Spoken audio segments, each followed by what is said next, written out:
champion and now professional basketball player, Big Bo Belga here in the coverage. JRU San Sebastian, Big Bo. Oo nga, magandang sana maging magandang laro ito dahil itong San Sebastian medyo struggling, itong JRU naman nasa taas ng standing natin eh. So hopefully JRU trying to make it 4 wins in a row, and this is the ideal start for them. Their leading scorer, AJ Miranda, knocking down the jumper.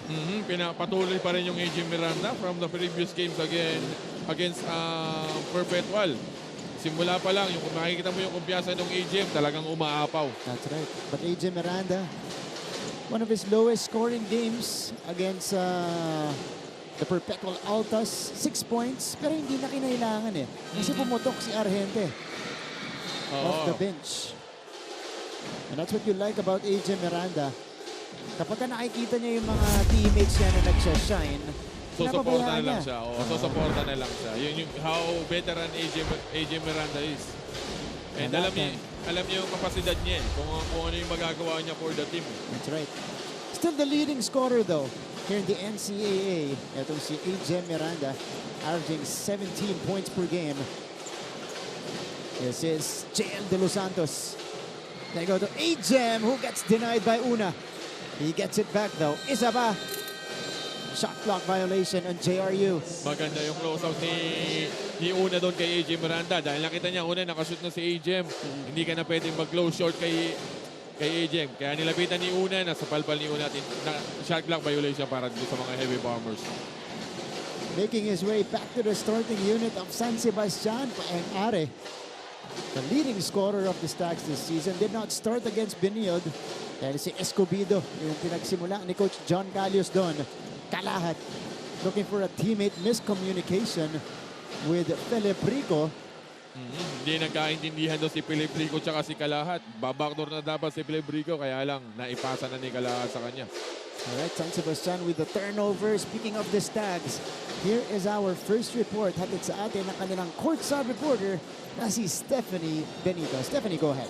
Good afternoon, Martin and Bo. To end their losing streak, ito daw ang goal ngayong araw ng San Sebastian Stags as they face the gritty JRU Heavy Bombers. At paano daw nila ito balak gawin? Of course, with the help of their Power 3, Paeng Are, Romel Kalahat, and Rayward Escobedo. And speaking of Paeng Are, nakausap ko nga siya kanina and I asked him kung bakit maganda so far ang nilalaro niya para sa team. Dalawang bagay daw kasi ang binigay sa kanya ni Coach John Calios, kaya naman subsob siya sa laro. Una, tiwala, at pangalawa, responsibilidad. Speaking of responsibility, kung noong season daw sa depensa nakafocus itong si Are, ngayong season naman sinabihan siya ni Coach mag-step up sa offense na nakikita man natin so far sa laro niya. The question here is, will we see more of Paeng in today's game? Abangan natin yan, Martin and Bo. That's certain, Stephanie. Paeng Are staying active and aggressive to begin our game here, pero ito yung hinihintay natin mula sa kanya. We've been hyping him up rather, Bo, since his rookie season last year. Sabi natin, tsaka marami rin nagsasabi, mga teammates niya, ito yung next na RK Ilagan. Okay. Last season nag-struggle siya. Siyempre, first year pa lang yan, nag-a-adjust pa sa NCAA game. As we see, Kabat misfire, follow up by Una, doesn't work.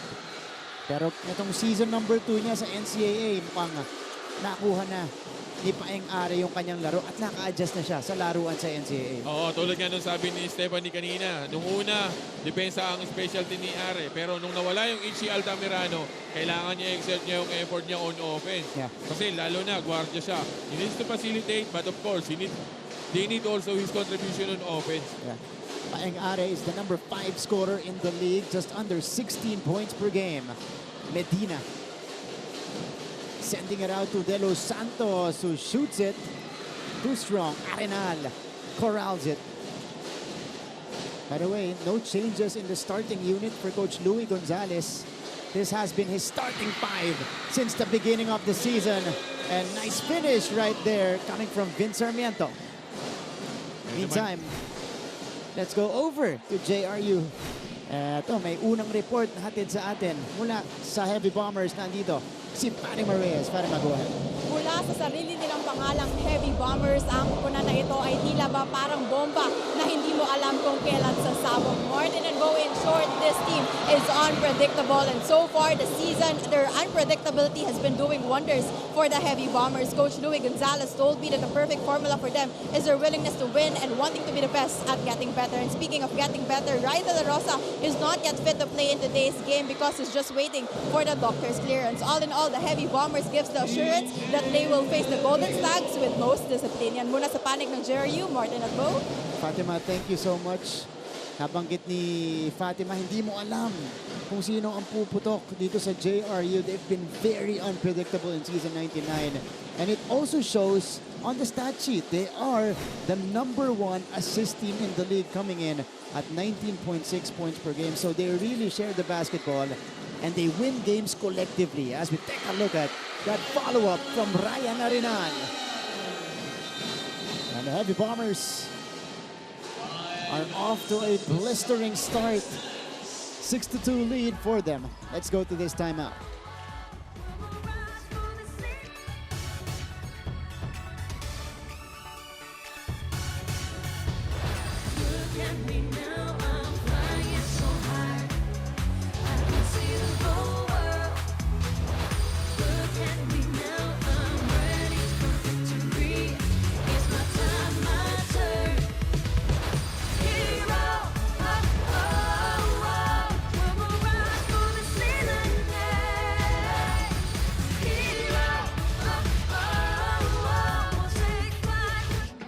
Balik sa ating laban, the JRU Heavy Bombers winning 3 in a row. Going into this game, 4-1 record right now. They want to secure that solo second spot after this game. San Sebastian naman, siyempre kailangan manalo, Big Bo, Oo. to make a case for the Final Four. O siyempre, patapos na yung first half natin. Almost half na tayo nung first round of elimination natin. Kailangan nilang i-exert yung effort nila doon papunta sa taas. Dahil 4 lang ang makaka-advance sa next round natin. Yung 6 ma-out. Mag-prepare ka na sa next season, which is yun ang ayaw mong mangyari. Dahil napakatagal mo nag-prepare, ma-out ka lang. Parang hindi uubra. Yung next year na yun. Mahirap Yung season na yun, season 100, next year na yun. Oo, yung isa pa yun. Mag-iinsayo ka na naman ng napakatagal. So, now or never. Oo. Para sa mga teams natin na nasa gitna at nasa baba. Of course, San Sebastian, they want to snap their 2-game losing slide or losing skid. It will be in tall order against one of the hottest team in the league.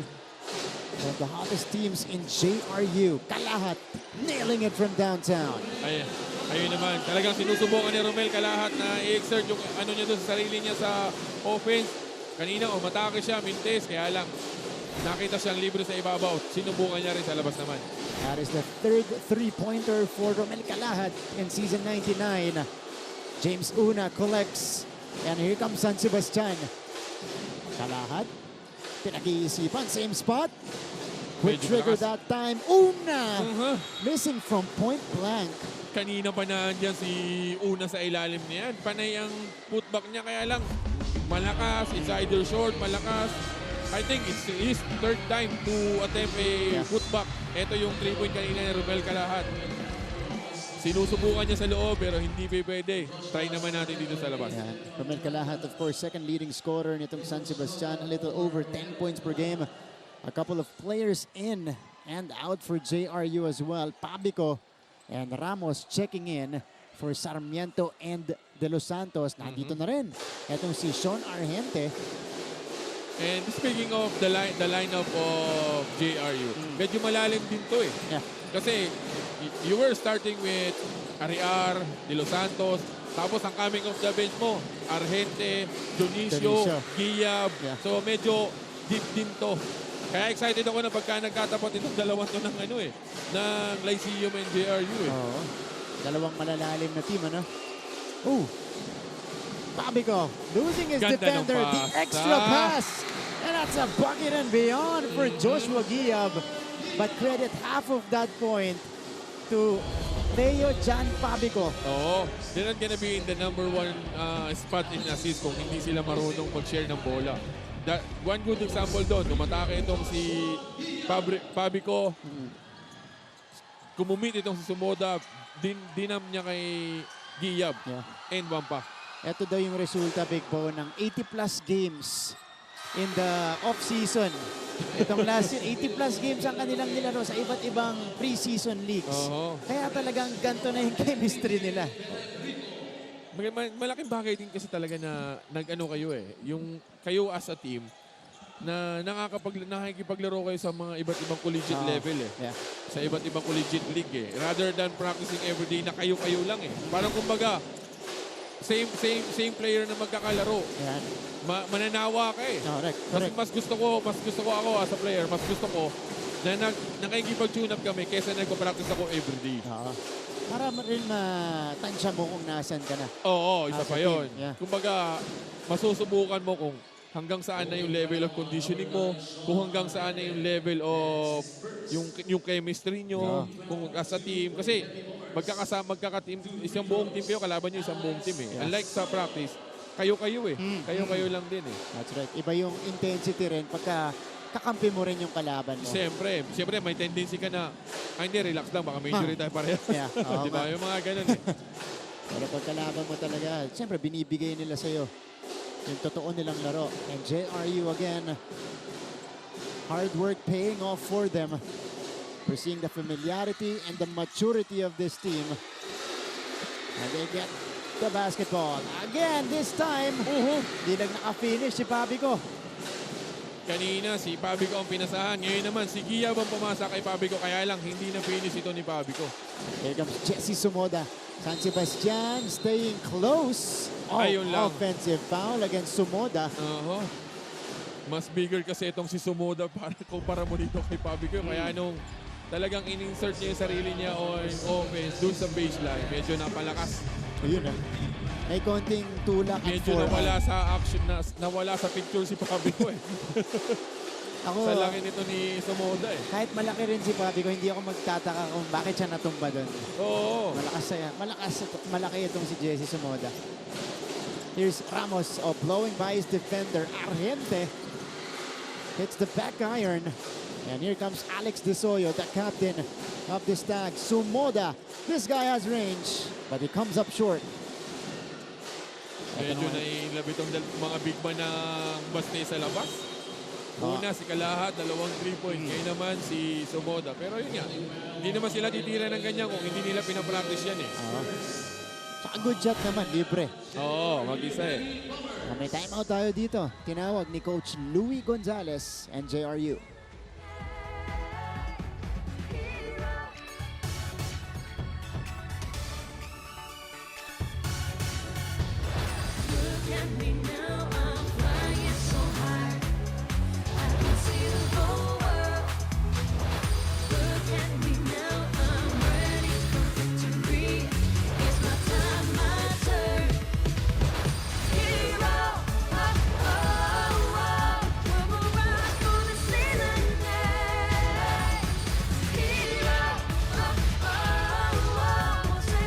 To the coverage. Balikan natin yung huling laban nitong JRU Heavy Bombers. Their 3rd straight win in the competition, winning it by 6 against the Perpetual Altas. Highly physical matchup, won by JRU. Oo, parehas tong dalawang to eh. Actually, napanood ko yung second half nitong dalawang to eh. Talagang dikit lang sila.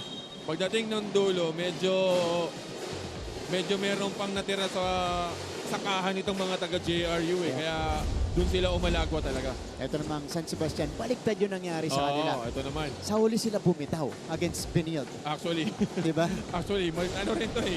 Hindi nagkakalayo yung scoring dito eh. Yeah. Pagdating ng dulo, parang alam mo yung nauubusan. Nauubusan sila ng lakas. So, opposite results mula sa magkabilang panig natin. But let's see what the theme will be in this game. Patrick Ramos losing the basketball. So, bola babalik dito sa San Sebastian. Escobedo, De Soyo, Gabat, Shanoda, and Sumoda. That's the 5 on the floor for Coach John Calios. On the other side, it's Ramos, Argente, Pabico, Giab, and Jonicio for JRU. Nice Ganda play for San Sebastian. Jacob Shanoda able to get the deuce. Medyo nagkatamaan dun hindi natin alam kung si Giab o si Junicio nagkabanggaan or what. Pero credit to Di Soyo kanina dahil naitawid niya yung bola rito. nakalagpas siya sa trap and nahanap niya itong si Shanoda. Yeah. Bagsak pa dito si Giyab. Joshua Giyab holding on to his midsection. Let's check out what happened. Tesoyo hinanap sa ilalim. Itong si Shanoda. Tingnan natin si Giyab. Ooh! Medyo na-sandwich si Sumoda nung dalawang JRU player. Kaya lang, it was, Sumoda touching base with oo, Joshua Giyab. Kita natin naipit medyo nagkaroon ng konting kulay doon sa possession na yun. Hindi re-review nitong mga referee natin yung insidente na yun. Dahil malaki din itong si Giyab eh. Hindi mo rin mapapabagsak basta-basta eh. Ito. Mas malinaw Mas na malinaw angulo. to. Shanoda with the basket. Ito. Right there. Oh! Yun. It was an elbow to the midsection. Galing dito kay Jesse Sumoda. Yeah. 8-9. And credit din dito sa mga referee natin eh. No? Talagang they're really strict about dun sa mga extracurricular activities itong mga players natin. In the previous games, may mga nire-review talaga sila na pag nakita mo in action, parang wala eh. Yeah. Pero for the refs to replay it, to review it, dun nila nakikita eh. Kaya nga mahirap gumawa ng kalokohan, lalong-lalo na in this generation. Kasi nga, ang dami nating camera. Yeah. Ang daming nakatingin. Kung hindi nakita sa isang angle, may kabilang angle pa, may kabilang angle pa. Lahat ng angulo titingnan nitong mga referee natin. So, talagang you need to play you need to play hard. Kung hindi man maiwasan yun, kailangan malinis. Oo, malinis. Lalo na dito, these teams are known to be physical. Itong San Sebastian, di ba? All these years in the NCAA, isa yan sa mga talagang ibinibida nilang brand o sa brand of basketball nila o kasama sa brand of basketball nila. And you mentioned kanina, pinakita natin yung replay. Yun, mabilis na replay, hindi slow-mo. Pag mabilisan, hindi masyadong halata eh. Pero pag binagalan na nitong mga natin, doon mo na makikita na medyo maganda yung maganda yung kuha ng camera natin kaya hindi ka makakapag-deny. Even if you were the one who's involved in that situation, magtataka ka rin eh. Kasi pag-iisipin mo, hindi naman ganun kalakas. Pero pagdating na bumagsak yung tao, mabigat nga. Nakita natin yung contact eh. Napaupo talaga si Giyab. And this is to prevent future incidents. Tama. Diba? Para matakot na yung mga players na mangingilag ka eh. Mangingilag ka. Kasi if you commit na ganito, pagpalagay na natin mag-unsportsman-like tapos you commit example lang, ma-technical ka. It's like Sean O'Malley, na thrown out of the game, na parang walang kabagay-bagay kumpara sa akin, yung nangyari sa kanila ni na thrown out siya. Hindi niya ngayon alam kung ano yung magiging verdict ng mga natin, nung commissioner natin sa kanya. Kung ano magiging hatol. That's right. Pero ito, ang hatol kay Jesse Sumoda on sportsmanlike foul. Sportsmanlike foul on number 7, Jesse Sumoda, under category number 2 for excessive hard contact caused by a player. So narinig natin from our Coliseum announcer DJ Richard Tampos, category 2. We're falling into category 2, yung ginawa ni Jesse Sumoda, excessive hard contact with another player. So 2 free throws plus possession for the Heavy Bombers. And this is what San Sebastian did not need, Big Bo. Kasi nakakadikit sila eh. Naghahabol sila eh. And parang kumbaga kanina, naiiwan na sila. Nagkakaroon na sila ng momentum. Tapos mangyayari ito yung ganito. Ito yung parang kumbaga, pinapatay mo yung sarili mong momentum sa mga ganitong pangyayari. Yeah. San Sebastian shooting themselves in the foot with this unsportsmanlike foul. Kaya ito si Joshua Giyab nasa linya. 2 for 2. No problem on the second. A rare trait for big men here in the NCAA. Giyab shoots it at about 60% from the line. So 11-8. Nilabas muna ni Coach Jan si Sumoda. Binalik niya si Kalahat. Papalamig muna si Jesse Sumoda sa bench ng San Sebastian. So a smaller lineup on the floor for San Sebastian. Etong tatlong maliliit, tapos dalawang big na undersized din. That's right. Pag tinignan mo naman itong JRU, ang malalaki naman sa kanila is yung wing. Ayun naman yung pressure. And broken up by JRU Jonicio. Extra pass, Giyab! Ayun naman. 4 straight points for Joshua Giyab.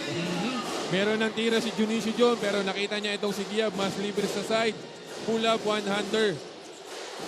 Biggest separation for JRU. Biggest lead na ng JRU dito at 5. Escobedo.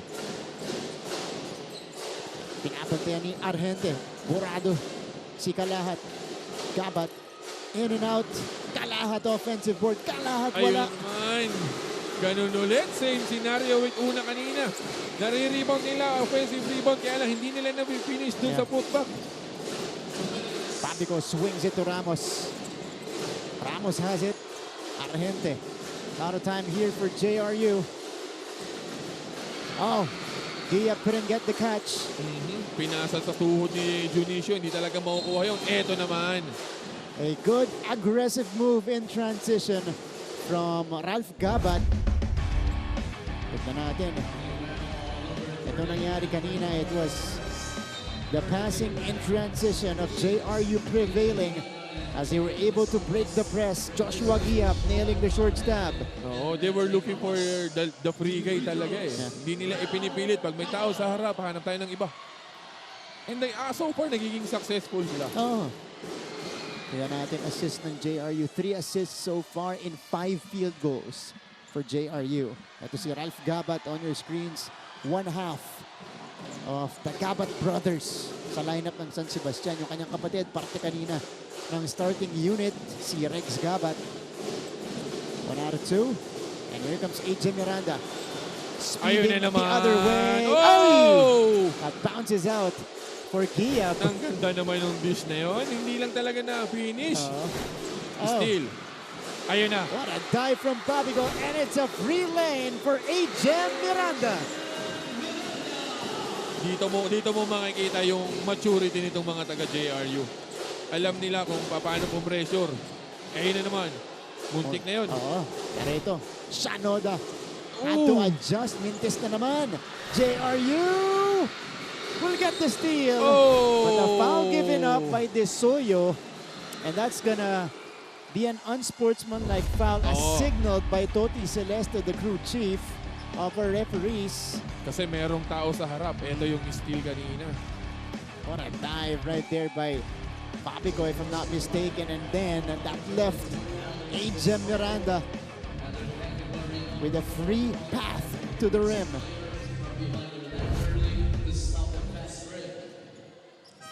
Unsportsmanlike foul. Pangalawa against San Sebastian in the first quarter. Ganun kalaki yung epekto nung unsportsmanlike foul ni Sumoda. Nahinto sila sa 9, samantalang itong JRU patuloy ang pagsalanta.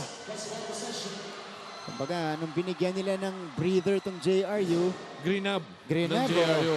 binalik nila yung momentum. Kasi nasa side na nila yung momentum eh. After that, nawala na ulit eh. So after that unsportsmanlike foul, ito dadagdagan pa yan ni JL De Los Santos. Score now is 16-9. It's been a 7-1 run for the JRU Heavy Bombers. Ito yung foul na itinawag kanina. De Los Santos able to get to it first. Foul given up by Desoyo. So 16-9. Chance ang dagdagan pa to para sa JRU. De Los Santos. Yan nga lang, di nagkaamo yan. Ito si De Los Santos at De Leon. Hindi ini-expect ni De Leon yung pass ni JL De Los Santos doon. Actually, it's a good intention. Kasi libre naman siya talaga eh. Hindi niya lang expected na lulusot yung pasa eh. Sa dami ng defender eh. Ito na naman yung pressure ng Heavy Bombers. Pero nakalusot ang San Sebastian. Paingari now has been silent here in the beginning of the game. Perfect read. And a takeaway and a finish for AJ Miranda. Hindi Hindi pwede yung mga malalambot na pasang ganun. Ikagrab ng JRU yun. Ang galing nilang, oops! Ayun naman, napasobra yung pressure nito ni AJ Miranda. Weak side help sana itong si AJ. But how about this? AJ Miranda, former track and field athlete. Nakikita natin kung bakit angat na angat yung bilis niya, lalong-lalo na pagdating dito sa mga fast break play. AJ Miranda now with 6 points in the game. Kaya pala ang bilis tumakbo nito. Track and field player pala to. Kasi pag bulusok na iiwanan niya eh. Wala talaga eh. Talagang behind sa kanya eh. San Sebastian, naiwanan na sila dito. It's been a 9-1 run for Baste. And JRU forces another turnover. William C. couldn't handle it. Just checked in, medyo malamig pa. Pero syempre kung ikaw yung as a player, coming off the bench, kailangan pagpasok, kung ano yung intensity na meron dun sa unit na nasa loob, ganun ka rin dapat. Sabayan mo dapat. Sabayan mo dapat. William C. couldn't get the basket. Ito ngayon si Paing Are. Tahimik pa sa laban natin. Are, all blocked by Junicio. Kalahat tracks it down. Shot clock violation. Or no. Yeah, end of the first quarter rather. 18-9 lead for JRU, ending the first frame on a 9-1 run and holding San Sebastian to a single-digit performance in the first frame. Magbabalik po kami dito sa NCAA Season 99.